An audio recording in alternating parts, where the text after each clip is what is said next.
Hi everyone, I'm Sharanya Rajesh. I'm a science teacher and this is my channel S for Science Classes. This is specially meant for science aspirants from class 9 to 12. I have already uploaded some related videos of physics, chemistry and bio stream.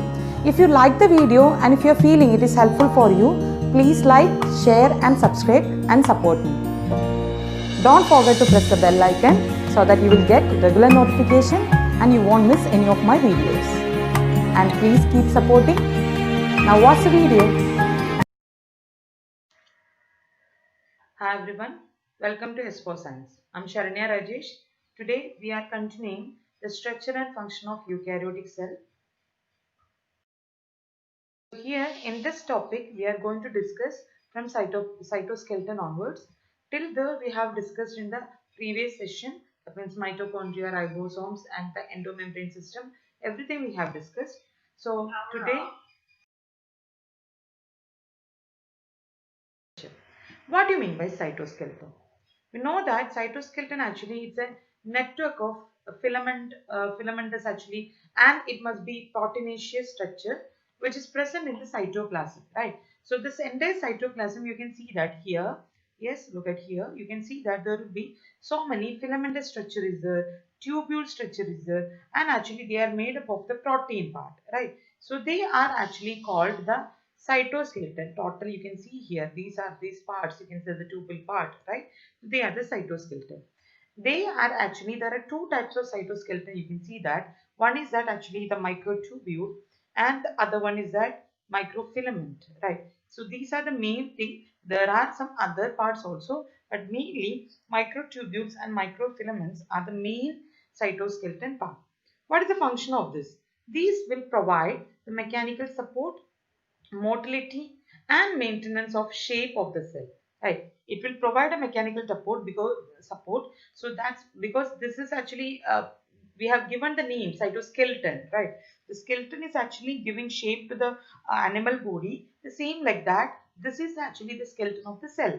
So obviously they will provide mechanical support and some amount of motility. It must be that now helping for the movement of that jelly like cytoplasm and all, and it will provide shape for the cell, right? So here one more thing you have to remember, these actually the microtubules, right? So this is actually composed of some proteins which is called tubulin, and they are actually the hollow tube-like structure. That's why they are called microtubule, right? And here you can see that there will be microfilaments are there, which is actually composed of protein called actin, right? And they are very thin, that's why they are called filaments, right? So they are microfilaments. You can see that there will be so many tubules, right? So this is the total structure, axoneme, and there will be plasma membrane covered here. And these axoneme actually made up of small tubule-like structure. There will be 9 tubules will be there outside, and that is actually forming that. So here you can see that these axoneme actually having so many microtubules, and they are actually parallel to each other, right? So if you are taking the long axis, you can see that these microtubules are all parallel to each other. If you're considering the structure, you can see that there are 9 microtubule structure is there, right? And these 9 microtubules are in the form of doublets, right? So I will tell you 1, 2, here, starting from here, 1, 2, 3, 4, 5, 6, 7, 8 and 9, right? So these all are the microtubule. And how they are arranged? They are arranged in the form of doublets. So here each microtubule, you can see that there will be doublets, right? So these are called peripheral microtubule, which is in the form of doublets. Clear? Right. So now you can see that these all microtubules are actually, right, connected through an interdoublet bridge. You can see that in between there is a green color bridge. You can see that there will be interdoublet bridge which is actually connecting all this peripheral microtubule, right? And you can see that beside this, right, beside this you can see that there will be another structure that's actually in the center part, right? So this is the central microtubule part that's actually in pair. You can see that there will be 1, 2 structure, right? And this is also connected by a bridge like structure. So we can simply say that there will be 9 peripheral microtubule along with the central microtubule. So it's actually in that central microtubule there are 2, right? So that's why it is arranged in 9 plus 2 arrangement, right? So 9 plus 2 array mein they have. Again we are going for the each part. You can see that these, right? Once again, this is the total axoneme structure. They have 9 microtubules, 9 peripheral microtubules, which is arranged in doublet form, and they have central microtubule, which is also in pair. Right. So here you can see that these central tubules are connected by the bridge-like structure, and this is actually enclosed in a sheath-like structure, which is called the central sheath. This one, the red one, right?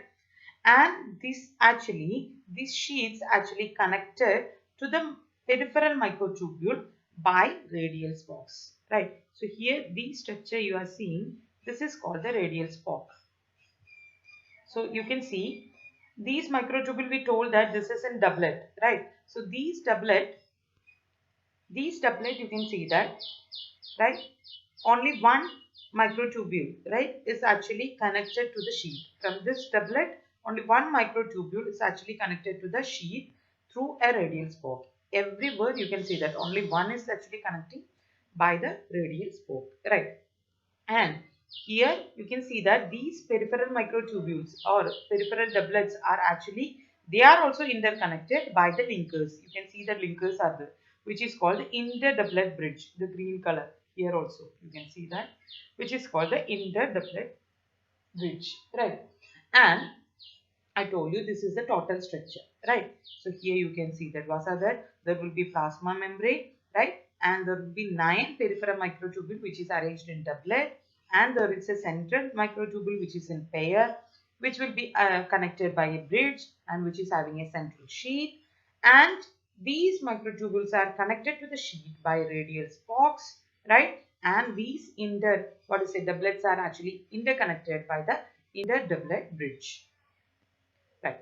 Now, you can see that the cilium or the flagellum, right, which is singular, cilium and flagellum, which is singular, cilia and flagella, that is plural. They are actually emerged from a basal body that I told you, and these basal bodies are actually just erased from that centriole, or we can say it is just a centriole-like structure. I hope you have a clear idea of cilia and flagella now. If you understand the structure, it's very simple. Otherwise, it's somewhat different, right, and difficult also.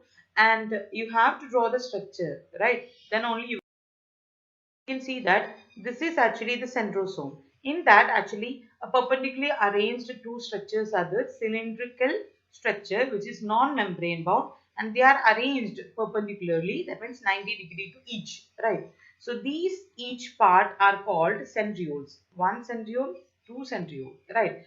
Together they are centrosomes, right? And these centrosomes are actually surrounded by the pericentriolar material, right? Now you can see that I told you already, these centrioles are actually lie perpendicular to each other. That means 90 degrees to each other, and they are actually here also. If you are going for the structure, you can see that these are actually made up of microtubule itself. And here also you can see that there will be 9 evenly spaced peripheral tubules are there, right? So here you can see that 1, 2, 3, 4, 5, 6, 7, 8 and 9, right? So 9 tubules, peripheral fibril will be there, and it is actually made up of tubulin protein. That's why we are telling microtubules are there.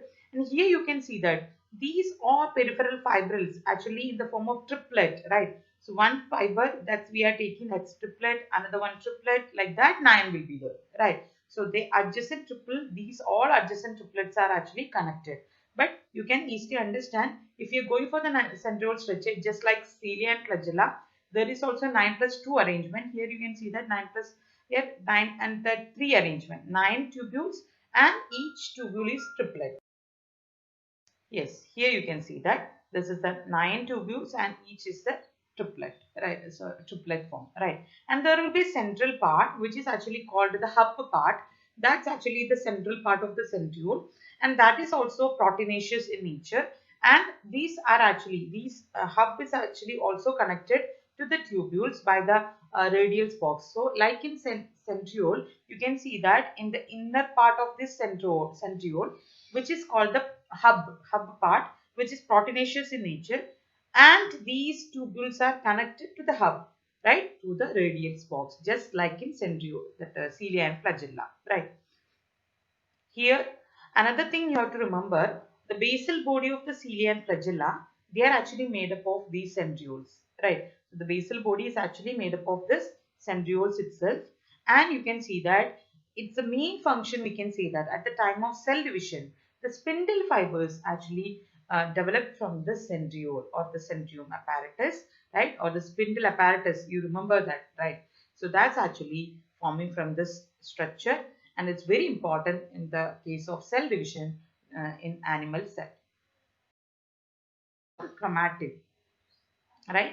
And the substance are actually called chromatin. Here you can see that. So this is the nucleus, right? Nucleus is actually discovered by Robert Brown, right? And the material inside that nucleus, right? So that means the material of the nucleus, right? Which is actually that colored by the basic dye, right? So which was discovered by the Fleming, and because of that it's getting colored. So that means that's why he has given a name that is called chromatin, right? Chroma means color. So it's actually taking the dye. So that's why it is getting colored, right? So that's why he have given a name called chromatic, right? So here you can see that normally in a cell there will be only one nucleus, but in some cells you can see that there will be more than one nucleus, right? And even some mature cell, that means adult cell, they will not have any nucleus, right? So for example, mammalian RBC, right? Especially human RBC and the sieve tubes, right? You remember, right? Sieve tubes, which is a part of phloem in plant cell, they lack actually the nucleus. Sieve tube actually helping that companion cell is actually helping the functioning of the sieve tube. Hope you remember we have learned in class 10, right? And 9 also, right? If you're going for that microstructure of the nucleus, you can see that they will have a core which is called the nucleolus. The genetic material will be there, which is having that what is a dyeing that capability, which is called the chromatin, right? And they will have a cover-like structure, which is a double membrane covering, which is called the nuclear envelope, right? Or the nuclear membrane will be there, right? In between the nuclear membrane, these nuclear membrane is not continuous. In between there will be pores present, which is called the nuclear pore, right? And as an extension of that nuclear membrane, you can see the endoplasmic reticulum also. Cytoplasm of the nucleus, that's called the nucleoplasm. One by one, each structure we are going to discuss. The nuclear envelope. It's actually a double membrane structure. You can see that this is actually a double membrane structure with a space in between them, and that's why that's called the perinuclear space, right? So you can see that the nuclear envelope is a double layered membrane, and in between them there will be a space which is known as the perinuclear space, right? And these double membrane structure is actually acting as a barrier, right, between the materials in the nucleoplasm or the nucleus and in between the cytoplasm. So these outer side you can see that there will be cytoplasm. So these nuclear membrane or the nuclear what do you say envelope, nuclear membrane or nuclear envelope, both are same. It's acting as a barrier between the cytoplasm and the nucleoplasm, right?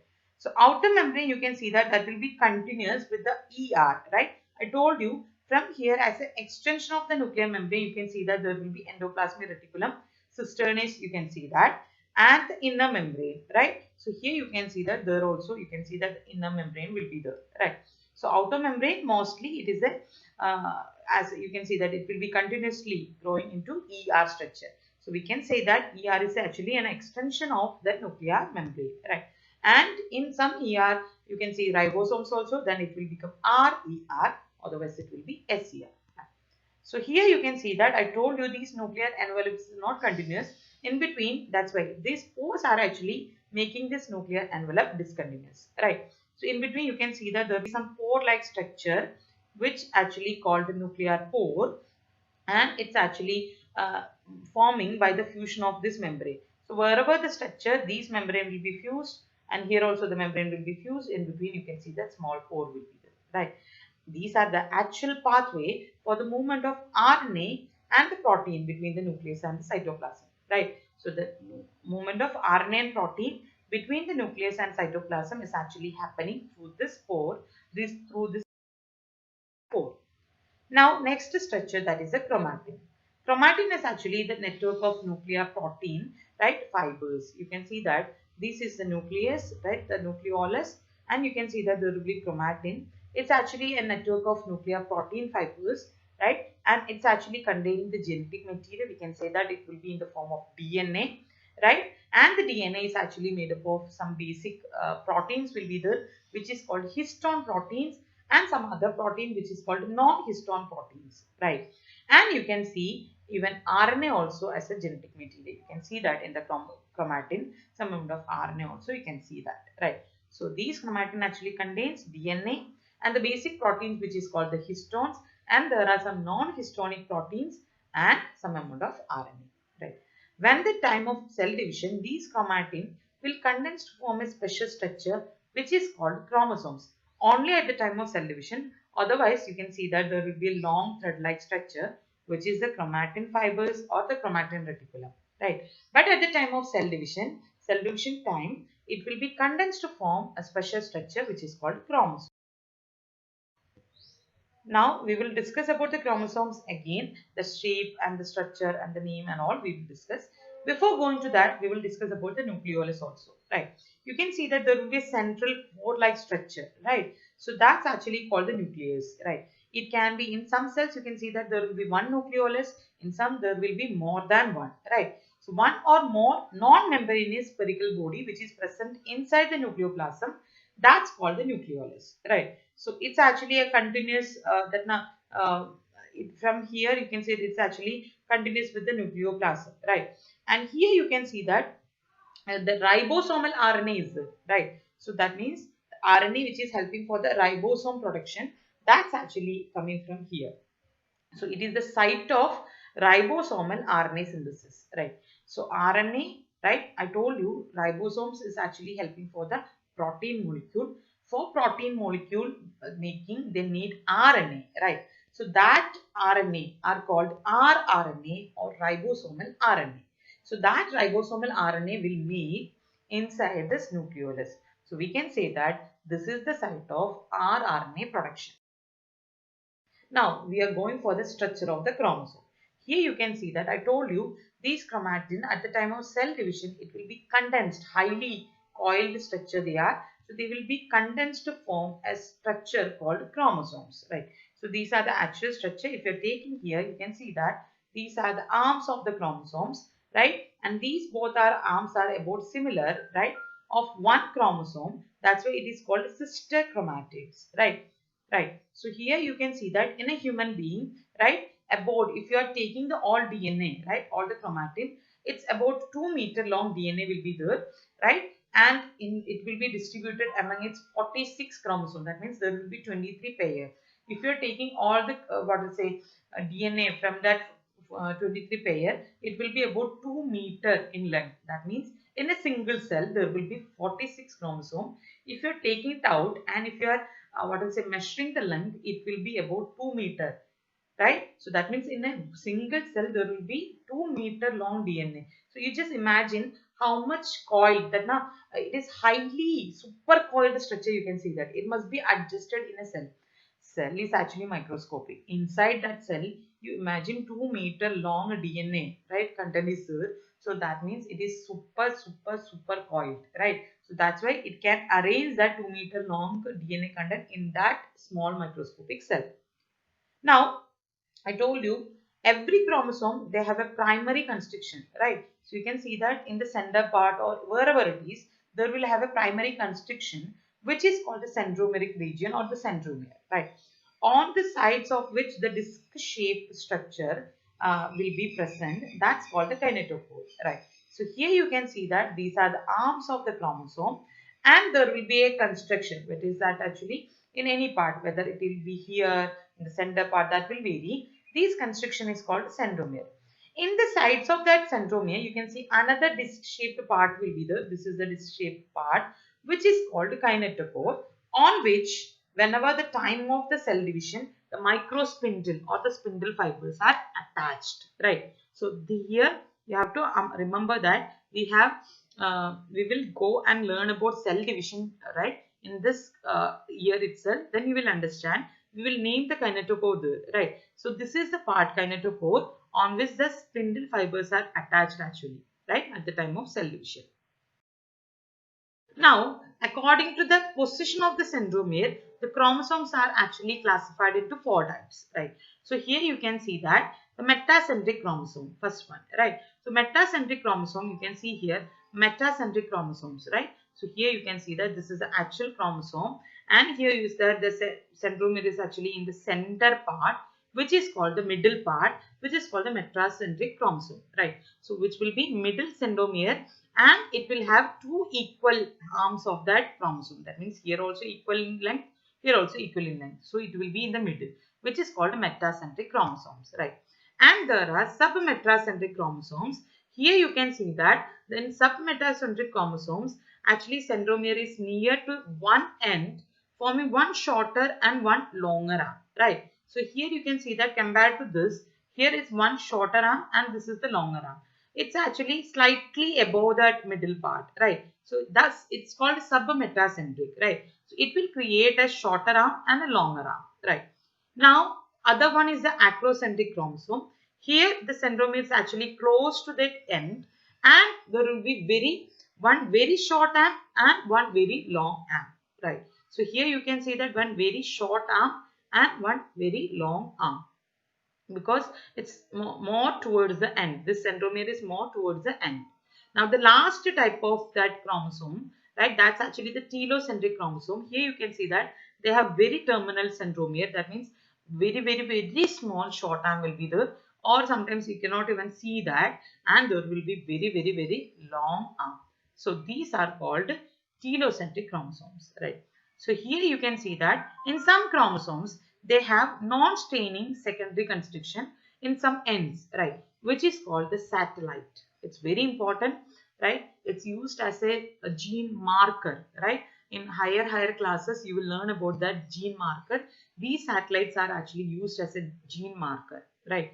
So here you can see that what is that actually, when in some chromosome there will be, when you are staining, we told that these are actually stainable, right? That's why chromatin name is the. So these chromosomes, this will be easily stainable, but these satellites, they are actually the non-staining secondary construction. It's a construction, it's a coiled structure, right? At some certain point there will be some constant location will be there.